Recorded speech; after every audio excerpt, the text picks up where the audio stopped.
So I think across all of the many um, talks that I have given at the EN, one of the most um, exciting ones was the course on clinical documentation efficiency, leveraging AI solutions.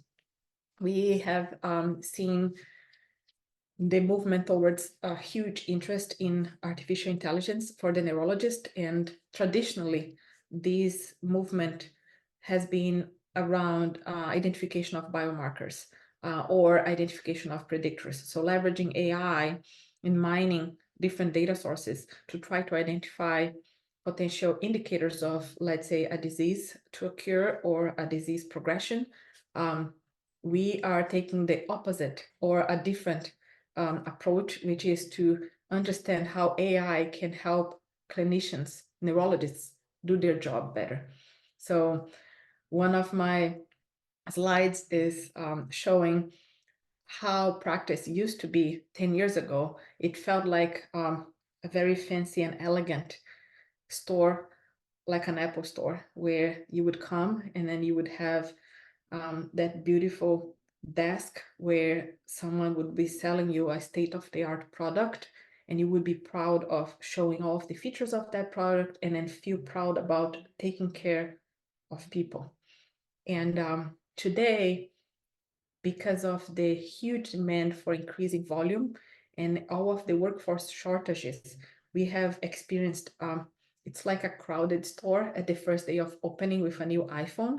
It feels like you can't even breathe.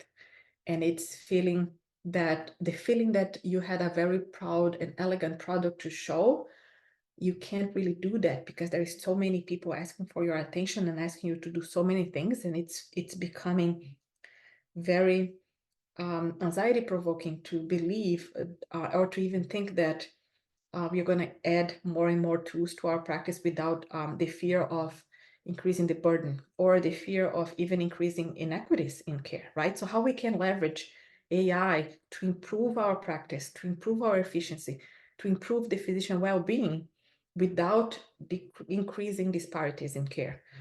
So from the first talk on value-based methods to address inequities and thinking about how AI can help that, to the last course that I have given on leveraging AI for clinical documentation efficiency, all of the spirit it is how we can use that co-pilot, how we can use that help, how we can use that new tool to enhance my practice, not replace me. We still need a human being to decide, to make the reasoning, to check, but how we can give them the opportunity, give these softwares the opportunity to do the work that we, as we get tired, we would do with less quality. For example, summarization of charts.